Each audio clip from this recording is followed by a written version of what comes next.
Oke, selamat pagi rekan semua. Selamat pagi di morning briefing kali ini pada tanggal 16 Januari 2015. Pak Yudi. Ya, Oke. Tadi malam atau kemarin sore terlihat fundamental yang cukup kuat yang terasa di pergerakan harga adalah keputusan dari Swiss melepas patokannya dari di 1,2 langsung mengakibatkan pergerakan market. Kemudian juga pada saat itu juga menetapkan tingkat suku bunga minus 0,75%. Pergerakan market dolar Swiss drop ke 21.000 pada Monex Trader, 21.000 poin dari Monex Trader. Kemudian Euro Swiss juga terbaca di 35.000 minus ya, 35.000 poin pergerakan di Euro Swiss. Kemudian selanjutnya terlihat news yang masuk adalah intervensi langsung kembali oleh Swiss. Namun hingga saat ini harga masih belum beranjak pada kisaran yang terbawah. Maksud saya belum mendekati atau menyentuh harga normalnya kembali. Hal inilah yang menyebabkan beberapa analis masih terfokus terhadap pergerakan harga-harga mengenai masalah Swiss. Kemudian di sisi lain adalah peningkatan dari gold. Biasanya apabila terjadi krisis di dalam mata uang, komoditi yang paling menarik untuk diikuti adalah gold. Oke, silakan Pak Yudi untuk membahas masalah ini. ya selamat pagi semuanya. Selamat pagi Medan, selamat pagi Bandung, selamat pagi Pak Dwi. Mudah-mudahan kita dalam keadaan sehat semuanya. Hari ini 16 Januari ditemani sama saya Yudi untuk online briefing pagi. Seperti yang sudah dikatakan oleh Pak Dwi tadi, luar biasa gelombang tsunami yang terjadi di Swiss franc. Satu hari bisa sampai 20.000. Bagi Anda mungkin yang mengambil posisi short kemarin, panen besar. Namun bagi Anda yang mengambil posisi long mungkin agak sedikit sedih ya dengan kondisi tersebut. Tapi ya begitulah market berirama, bergerak naik dan turun, tinggal kita yang mengamati, tinggal kita yang mencermati dan memahami bagaimana dan apa yang harus kita lakukan pada market ketika kondisi begini dan begitu. Eh, Nanti mungkin bisa ditambahkan juga sama Pak Dwi. Tapi untuk pagi hari ini kita mau coba mengintip ya. Mengintip dalam artian uang ini mau kemana begitu. Karena kita tahu sendiri bahwa uang itu tidak pernah tidur. Uang itu selalu bergerak dari tersebut. Sehingga kita bisa membuat sebuah korelasi antara pergerakan uang mau pergi kemana dengan apa yang kita lakukan pada market. Oke, kita mulai dari analisis untuk indeks di Amerika dan di Rusia ya. Nah, jika kita perhatikan sendiri dari kondisi yang terjadi kemarin, dan jika Anda amati dari pergerakan pasar di Monex Trader untuk Dow Jones, kemudian S&P dan Nasdaq, ini kalau kita perhatikan dari kondisi yang terbentuk adalah dalam kondisi yang negatif. Ini juga yang dilaporkan dari CNBC. Maka yang tersaji di sini untuk Dow Jones di sini laporannya kalau kita lihat angkanya minus ya 112, kemudian untuk S&P juga demikian minus, kemudian untuk Nasdaq juga demikian minus, dan untuk Russell Rusia di sini juga dalam kondisi yang minus. Dalam artian kalau kita mau memperhatikan arus uang bergerak di sini kelihatannya mulai keluar ya dari indeks. Kenapa? Karena kalau kita perhatikan dari data yang terbentuk yang dilaporkan CNBC ini semua dalam kondisi yang minus. Tentunya di sini akan mengalami kondisi short dari item-item yang kita perhatikan di sini. Nah, coba kita perhatikan lagi untuk keempat ini, dan nanti yang kita akan terus melihat kemana sih arus uang ini akan bergerak. Nah, kemudian di sini dari Asia Pasifik, kemudian Eropa, dan di sini ada sektor komoditi serta currency. Nah, sekali lagi, coba perhatikan dari laporan yang tersaji di sini, bahwa kondisi untuk Asia Pasifik, khususnya indeks ya, Hang Seng Index dan lain-lain, Nikkei, ini juga dalam laporannya dirilis dalam kondisi yang tidak bagus. Artinya ini mungkin sama dengan jalannya uang di indeks saham Amerika Serikat. Ada sedikit berbeda kalau kita perhatikan di Eurozone atau zona Uni Eropa ya. Dimana kalau kita perhatikan di sini, ini sedikit mengalami atau di sini dalam kondisi yang positif. Besar kemungkinan para investor coba untuk melihat dari kondisi Eropa ya untuk saat sekarang ini, di mana indeks FTSE dilaporkan dalam kondisi yang good di sini, di mana kalau kita bandingkan lagi dengan sektor indeks yang lain dalam kondisi bearish atau dalam kondisi negatif, dia malah mengalami kondisi yang positif.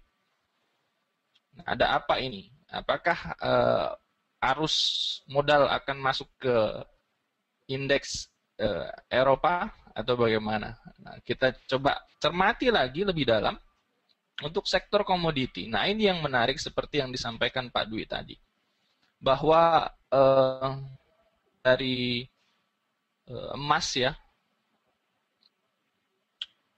sekarang levelnya di 1261, ini sedikit menguat dari kondisi yang kemarin, di mana kalau kita perhatikan beberapa hari terakhir emas dalam fase di 1200, 1220, 1210, dan begitu setelah kemarin emas coba merangkak sedikit menguat di level 1261.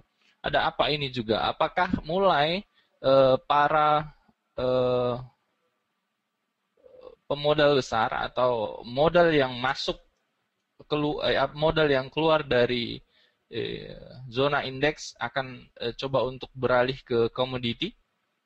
Pertanyaan besar juga. Tapi lihat saja laporan yang sudah ada, bahwa kita berpegangan pada inilah sektor pemain besar yang dilaporkan oleh kita, oleh CNBC kepada kita. Sehingga ini yang kita pegang sebagai bahan acuan kemana sih sebenarnya pergerakan harga ini akan berlabuh. Nanti kita akan tambahkan dengan data-data yang lain. Kemudian untuk sektor currency di sini, kalau kita perhatikan ya, dari Euro USD, USD Japanese Yen, kemudian Pound Sterling USD, USD Swiss franc, di mana kemarin dalam kondisi yang sangat luar biasa sekali, kemudian USD Canadian dalam rilisan dari data-data yang tersaji terlihat mix. Nah, selanjutnya kita akan coba untuk lagi melihat kembali di laporan yang tersaji di CNBC, khususnya untuk US Treasury. Juga kelihatannya arus modal keluar dari Treasury untuk Amerika Serikat ya, di mana lapornya kelihatan semua minus dari tenor 10 tahun, 30 tahun, 5 tahun, dan di sini 3 tahun saja yang mengalami kenaikan. Kemudian ada sektor teknologi juga dalam laporannya minus, dan kemudian dari US Index ini juga dilaporkan kelihatan lebih umum, lebih besar mengalami penurunan. Nah, selanjutnya ini Dow Jones. Jika kita perhatikan dari Monex Trader, di mana laporan yang tadi kita perhatikan dalam kondisi yang negatif ya, saya coba membuat sebuah kerangka melihat pergerakan arah pasar di Dow Jones dalam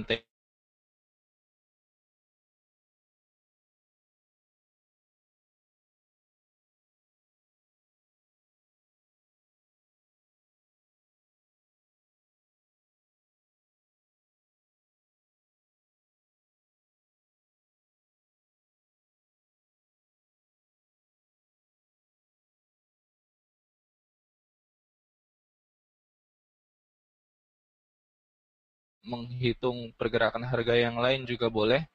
Tapi saya mencoba untuk mencermati pergerakan Dow Jones ini dari area supply dan area demand ya, permintaan dan penawaran.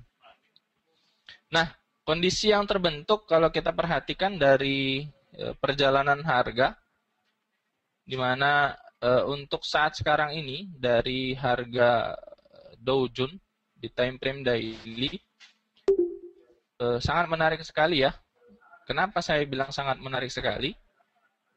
Karena pada saat sekarang ini harga mulai terhempas dari area supply dan masuk ke area demand yang pernah terbentuk di level 17 ribuan di area ini. Dan ketika pada Desember ataupun di sini ya Desember tanggal 16 2014, Dow Jones main-main di level demand di area ini dan naik kembali ke area supply, dihempaskan kembali untuk ke area demand. Apakah Dow Jones akan terus mengalami level negatif? Tentu saja area yang kita cermati di sini menjadi level acuan bagi kita. Break dari kondisi level demand di sini tentunya ada kembali lagi level demand di bawah atau strong support di bawah untuk mencermati level pergerakan harga selanjutnya. Jika kita kembali lagi ke laporan yang dibuat CNBC tadi, kelihatan arus modal keluar dari indeks ya.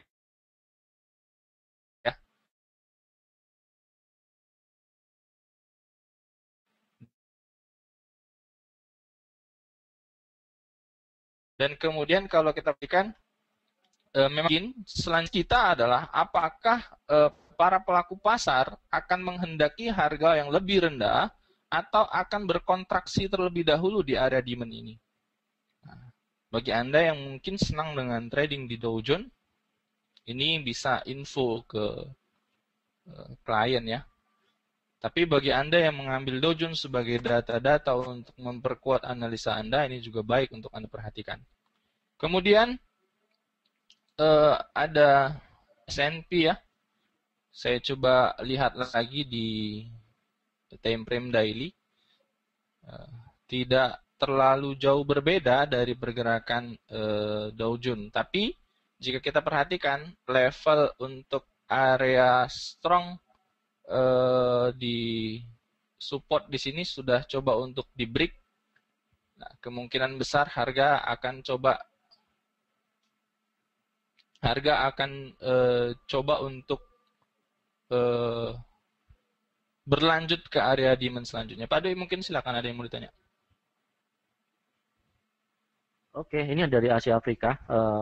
Masih terhadap pergerakan tadi malam sebetulnya Pak, bukan masalah indeks saham Amerika, masalah Swiss. Jadi ada pertanyaan, mengapa Swiss memangkas suku bunga, kebijakan pemangkasan suku bunga menjadi minus 0,75, itu pergerakan dolar Swiss turun begitu. Pergerakan Swiss malah menguat. Swissnya malah menguat. Oh ya, menguat. Dolarnya yang melemah ya. Swissnya malah menguat. Ya. Silakan Pak. Ya, sekali lagi kita juga harus mencermati untuk pergerakan pola harga ya. Memang pada laporan yang kita terima kemarin itu negatif untuk tingkat suku bunga, pergerakan kok malah menguat begitu. Nah, ada laporan juga bahwa untuk pemegang chartnya bisa langsung ke dolar Swiss saja Pak. Chartnya ke dolar Swiss langsung bisa.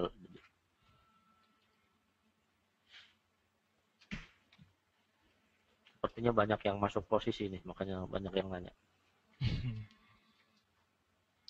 Ya, agak memang sedikit aneh ya Pak ya. Kenapa menguat begitu, pertanyaan Pak ya?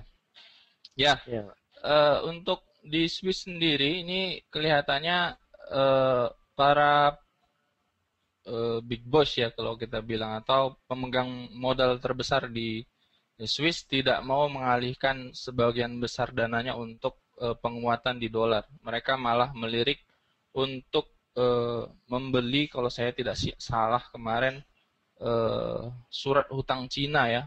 Mereka tidak mengalihkan sebagian besar dana yang seharusnya kalau kita perhatikan di USD semakin menguat yang melirik investor, tapi mereka malah lebih untuk memilih mengalihkan ke porsi yang lain. Nah, itu mungkin kalau data fundamental yang saya terima, mungkin untuk tambahan Pak Dwi ada. Tapi kalau kita lihat secara teknikal kembali, di mana area yang kita perhatikan sekarang adalah ini di time frame monthly. Ya, di sini ada level strong yang level support yang menjadi resisten ya. Kemudian sudah beberapa kali level ini diuji.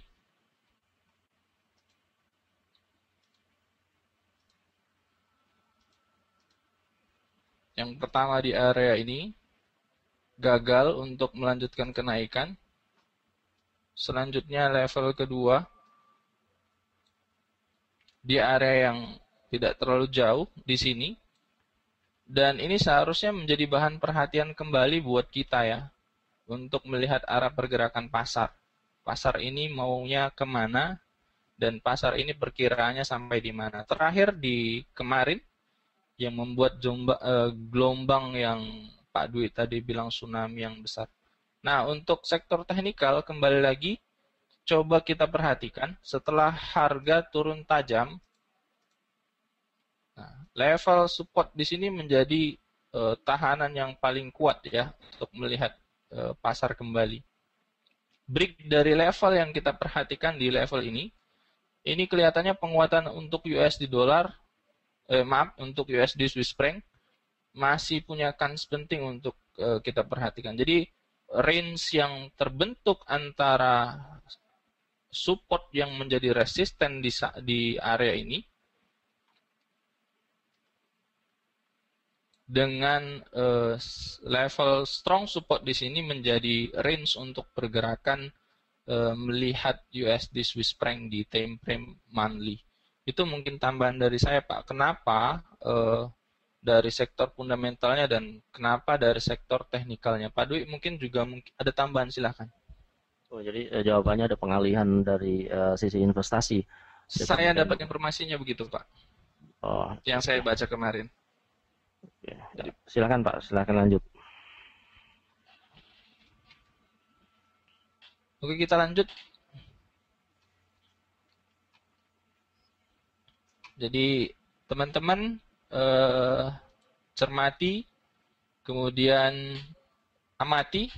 Anda ingin masuk di pasar yang memberikan peluang reward paling terbesar, itu adalah hal yang paling menarik. Nah, S&P ini perhatikan teman-teman, ini korelasinya kelihatannya akan sangat ini ya, pergerakannya relatif sama dengan euro. Maka jika Anda memperhatikan S&P sebagai acuan untuk melihat pasar uang, ini menarik sekali. Nah, ini adalah laporan dari COT ya, untuk S&P 500. Dimana kalau kita perhatikan, antara komersial, kemudian large spekulator, dan small spekulator di sini, jumlahnya kalau kita perhatikan yang paling menurut saya dilihat adalah large spekulator dengan garis warna hijau. Coba kita cermati kembali bahwa saat sekarang ini harga telah berada pada level 50 dan kisarannya antara 0 dan 50, mungkin saja ini akan terbreak. Dengan catatan kita punya level strong support di level ini ya. Jadi jika informasi ini menjadi tambahan buat kita, artinya di sini level untuk large spekulator mengambil posisi sell ini sangat besar sekali, karena kalau kita perhatikan kondisi untuk garis yang menunjukkan sebagai spekulator ini berada pada level 50. Nah, apa kaitannya dengan euro? Coba kita perhatikan di euro. Nah, di euro juga dalam kondisi yang sama, artinya ada korelasi positif ya antara S&P dengan 500, di mana level untuk large spekulator juga di bawah 50. Nah, coba kita lihat di MetaTrader. Nah, ini Monex Trader kalau kita perhatikan di time frame monthly kembali posisi strong support di area ini sudah di break ya. Nah, target selanjutnya adalah jelas level support sebelum titik support di sini, maka kurang lebih pada kisaran harga di ya kita ke Monex Trader aja biar lebih enak.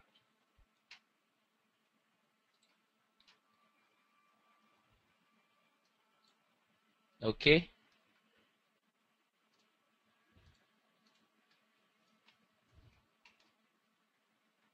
Level ini sudah hampir di break ya Pak.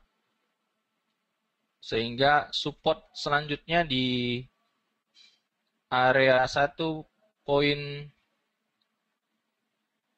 Oke Pak, 1.08063 ini sedikit cenderung agak kelihatan. Kita lanjut.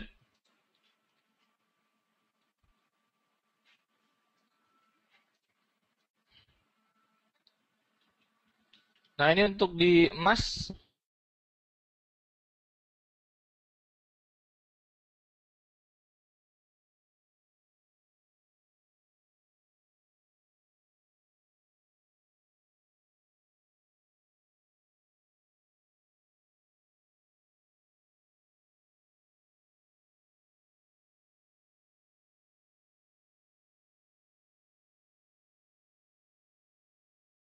sampai pada akhirnya membreak posisi terakhir di area ini.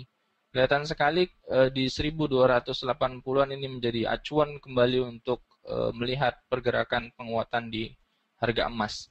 Kalau kita perhatikan juga untuk di COT juga dilaporkan large spekulator cenderung mengambil posisi buy untuk di emas ya.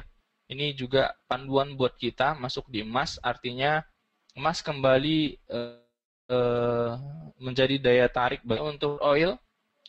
Crude oil sudah sampai di area bottom ya, di area 0 di laporan COT ini. Jika kita perhatikan, teman-teman yang mengambil posisi short hati-hati apabila masih ada yang meminati untuk short yang mungkin menurut Anda sebagai level pengambilan posisi untuk intraday. Di sini level untuk large speculator sudah 0% atau di level 0.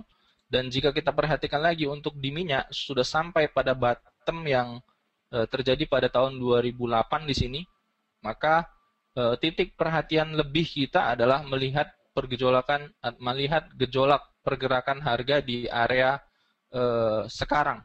Apakah emas akan kembali rebound dari kondisi low yang sudah terbentuk, di mana jika kita perhatikan laporan dari COT juga melaporkan untuk large speculator dalam kondisi di 0%. Mungkin itu saja Pak Dwi dari saya untuk pagi hari ini, mungkin bisa ditambahkan atau disimpulkan. Oke, terima kasih Pak Yudi atas morning briefing kali ini. Kesimpulan yang bisa didapat memang pergerakan harian yang terjadi kemarin hingga saat ini masih cukup jelas terlihat pergerakan di Swiss, termasuk di dolar Swiss, pergerakan yang cukup signifikan, turunnya sebesar 21.000 poin. Kemudian saat ini juga market nampaknya sedang beristirahat, belum ada gejolak atau turbulensi harga yang terjadi untuk pagi ini. Kemudian juga ini disebabkan oleh pelepasan dari patokan nilai euro Swiss di 1.2, sehingga pergerakan saat ini mendekati harga pergerakan dari euro terhadap US dollar, jadi ada parity terhadap euro dolar maupun